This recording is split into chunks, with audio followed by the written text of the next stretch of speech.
ஊழிய பாதையிலே ஓடிக்கொண்டிருக்கிற என் அருமை சகோதரனே சகோதரி, உங்களை உற்சாகப்படுத்தும்படியாக ஒரு சில வார்த்தைகளை உங்களோடு பகிர்ந்து கொள்ள நான் ஆசைப்படுகிறேன்.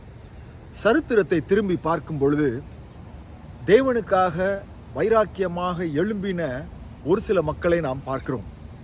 அப்படியாக 1600 நூற்றாண்டிலே ஆண்டவருக்காக எழுந்த ஒரு தெய்வ மனிதன், இந்த மார்ட்டின் லூத்தர். இவர் பார்த்தீங்கன்னு சொன்னால் அந்த நாட்களிலே தனி மனிதனாக எழுந்து நிற்கிறார். வைராக்கியமாக, without compromising the gospel, he stood for God. அதனாலே அவர் போன பாதை பாடுகளின் பாதை.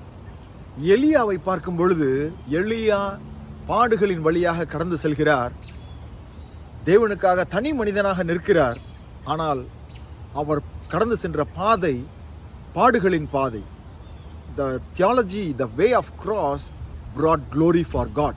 இப்படிப்பட்ட மனிதர்கள் ஆண்டவருக்காக சிலுவையை சுமக்கும் பொழுது தேவன் அவர்கள் மூலமாக பெரிய காரியங்களை செய்கிறவராய் காணப்பட்டார். அதே போல சவுல் பவுலாக மாறுகிறான், தனியாக நிற்கிறான். ஆண்டவர் சொல்லுகிறார், இவன் நான் தெரிந்து கொண்ட பாத்திரம். இன்னைக்கு உங்களை தேவன் தெரிந்து கொண்டது உண்மையானால், ஒருவேளை இப்படிப்பட்ட பாடுகளின் வழியாக கடந்து செல்வது வேதம் அழைக்கிற காரியம். என் சிலுவையை சுமந்து கொண்டு என் பின்னே வா அப்படின்னு சொல்லி ஆண்டவர் அழைக்கிறார். இந்த பாடுகளின் வழியாக வரும்பொழுது நாம் தேவனை மிகவும் அறிந்து கொள்கிறோம், நெருங்குகிறோம். ஆண்டவரை பிரத்யட்சமாக we understand God in a deeper level when we go through this kind of trials.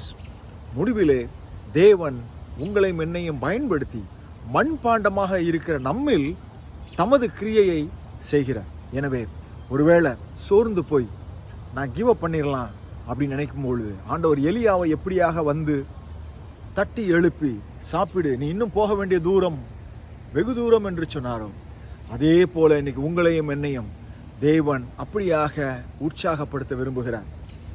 கவலைப்படாதீர்கள். The way of cross leads to God's glory and you will be a vessel who is carrying this cross. எனவே சில நேரங்களிலே பாடுகளின் நிமித்தம் துவண்டு போய் சோர்ந்து போய் ஏன் இப்படிப்பட்ட பாடுகள் என்று நினைப்பீர்கள் என்று சொன்னார். நமக்கு முன்னோடியாக ஓடினவர்கள் முன்மாதிரியான காரியங்களை வைத்துவிட்டு சென்றிருக்கிறார்கள். அவர்கள் மூலமாக தேவனுடைய நாமம் மகிமைப்பட்டது போல உங்கள் மூலமாகவும் தேவன் பெரிய காரியங்களை செய்ய வல்லவராக இருக்கிறார்.